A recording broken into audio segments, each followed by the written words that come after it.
ভাই হয় কেমনে? বলে যে ও আমার ভাই হবে না তো কে হবে? যে মানুষের মুক্তির জন্য রাস্তায় নেমে জীবন দিয়েছে সেই আমার ভাই। তুমি যাও আন্দোলন আমরা করবো। ঝাড়ি মারে বলে ছাড়েন মিয়া, আপনি সরেন, আমি আমার আন্দোলন করব। That was Bangladesh, that was movement.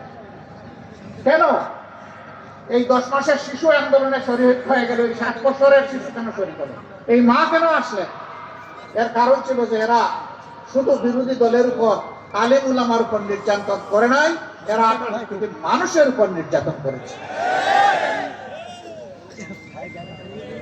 18 কোটি মানুষকে বেইজ্জত করেছে, তাদের সম্পদ লুণ্ঠন করেছে, সিন্ডিকেট করে বাজার মূল্যের অগ্নিমূল্য তারা চালু করে দিয়েছিল। যে সিন্ডিকেট এই সরকার এসে এখনো ভাঙতে পারে।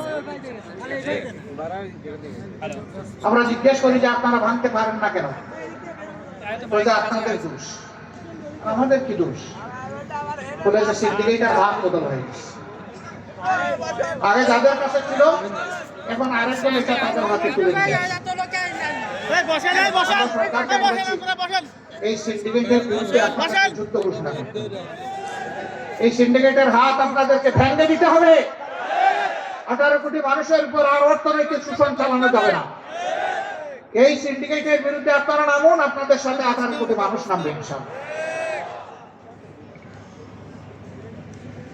কেন দ্রব্যের এত মূল্য?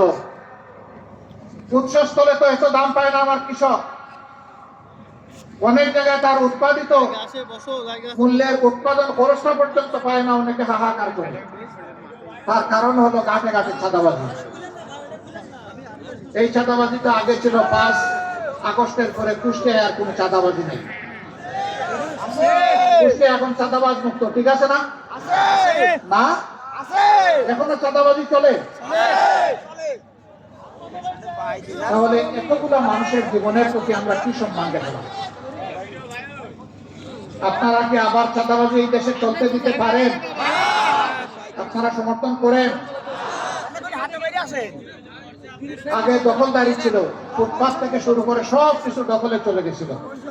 এখন তো আর দখলদার নাই, এখনো আছে। এই চাঁদাবাজি দখলদারি মুক্ত বাংলাদেশ আমরা করতে চাই। বলবেন তার প্রমাণ কি? আপনারা যে পারবেন, তার প্রমাণ হচ্ছে আমাদের কর্মীরা চাঁদাবাজিও করে না, দখলবাজিও করে। আমরা সেই দল যাদের শীর্ষ 11 জন নেতাকে খুন করা হয়েছে বিচারের নামে প্রহসন করে। কাউকে দেওয়া হয়েছে ফাঁসি, আর কাউকে জেলের ভিতরে মৃত্যুর কোলে ফেলে দেওয়া হয়েছে। সর্বশেষ আমাদের থেকে বিদায় নিয়েছেন কোরআনের পাখি আল্লামা দিলওয়ার হোসেন সাঈদী। শহীদ মৌলানা মতিউর রহমান নিজামীর সহকর্মীদেরকে এভাবেই নির্মমভাবে হত্যা করা হয়েছে। মিথ্যা মামলায় সাজানো, আদালতে পাঠানো সাক্ষী দিয়ে। এখন মামলার বাদীরা এবং সাক্ষীরা বলছে যে যারা আমাদের এই মামলা দায়ের করিয়েছিল এবং সাক্ষী দিয়েছিল, এখন তাদের বিরুদ্ধে আমরা মামলা করব। এটাই আল্লাহর খেলা। তুইজ্জু মান তাশাউ ওয়া তুযিল্লু মান তাশাউ বিয়াদিকাল খায়র ইন্নাকা আলা কুল্লি শাইইন কাদির। আল্লাহ ইজ্জত দেওয়ার মালিক, ইজ্জত কেড়ে নেওয়ার মালিক। আল্লাহ বাংলাদেশে আরো অনেক কিছু দেখাবেন ইনশাআল্লাহ। আমার সম্মানিত ভাইয়েরা, আমাদের এতগুলা সন্তান জীবন দেয়নি যে বাংলাদেশে এখনো চাঁদাবাজি চলবে। এতগুলা সন্তান জীবন দেয়নি যে এখনো দখলদারি চলবে। এতগুলা সন্তান জন্ম দেয়নি এখনো ভাগ বাটুরা করে সর্বত্র ঘুষ বাণিজ্য চলবে, এমনকি মামলা বাণিজ্য চলবে। এর জন্য আমাদের সন্তানেরা জীবন দেয়নি। 34,000-এর মধ্যে আমাদের সন্তানেরা জীবনের তরে পঙ্গু হয়ে গিয়েছে। 500-র উপরে দুটি চোখ হারিয়ে অন্ধ হয়ে গিয়েছে। এ বিশ্বের সৌন্দর্য আর তারা কখনো দেখবে না। মায়ের মুখটাও তারা দেখতে পারবে না, স্ত্রীর মুখ দেখতে পারবে না, সন্তানের মুখ দেখতে পারবে না। তাদের চোখের আলো নিবে। 750-র মতো এক চোখ হারিয়ে আরেক চোখের ঝুঁকিতে আছে। কয়েকশো সন্তান আমাদের প্যারালাইজ হয়ে হাসপাতালের বেডে পড়ে আছে, তাদেরকে মেরুদণ্ডে গুলি করা হয়েছিল।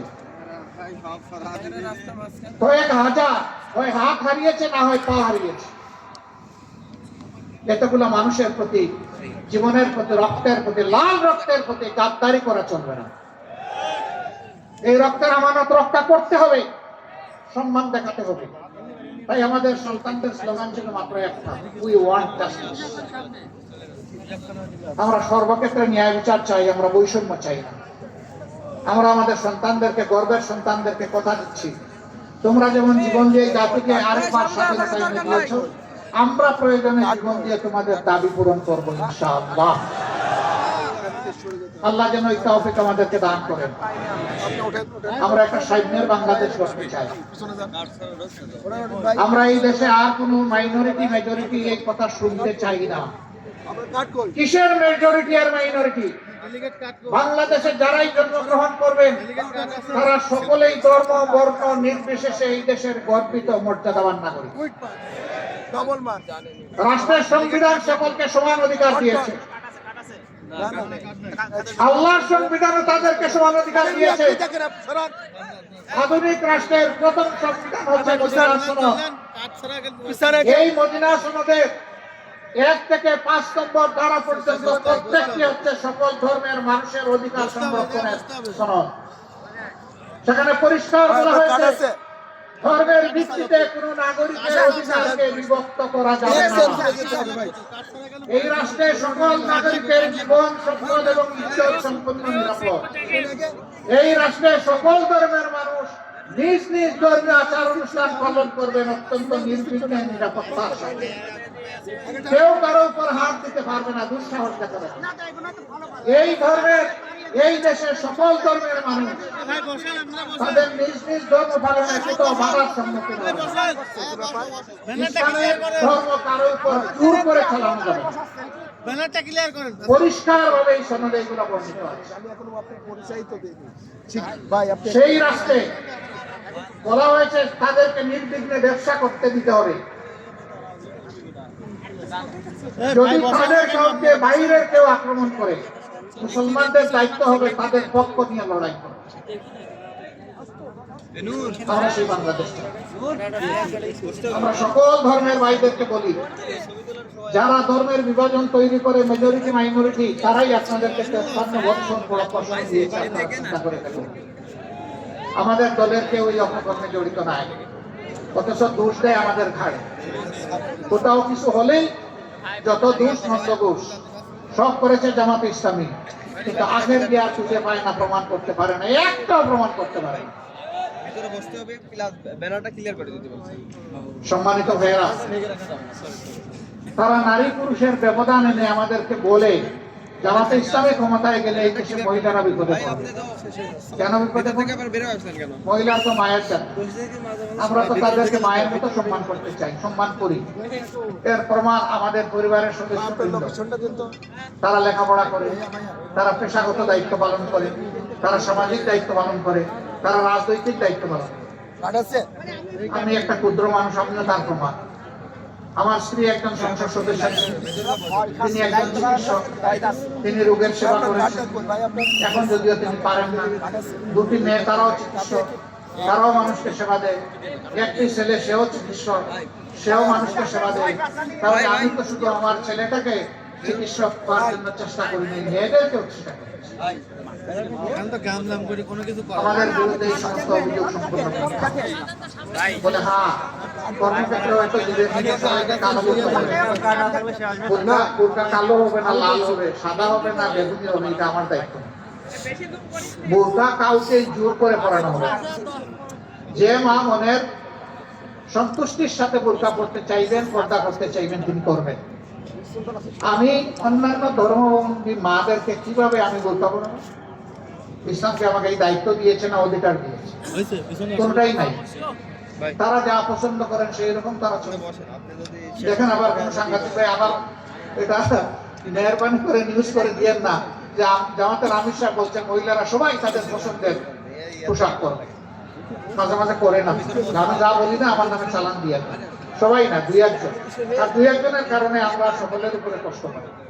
ওই 2-1 জনকে আপনারা একটু আটকায় দিবেন সবাই, কেউ যাতে এই অপকর্মটা না করতে পারে। এটা অপকর্ম। আমি যা বলবো না আমার নামে তার চালান দেওয়া, এটা অপকর্ম। আপনার কথাটা আপনার মতো করে আপনি বলেন, আপনার পরিচয়, আমার পরিচয় বলবেন। আমি বলছিলাম যে অন্য ধর্মের মা বোনদেরকে পোশাকের রুচি এবং তার ডিজাইন আমি করে দিতে পারবো, এটা তাদের তারা করবে। কেউ তো বলতে পারে।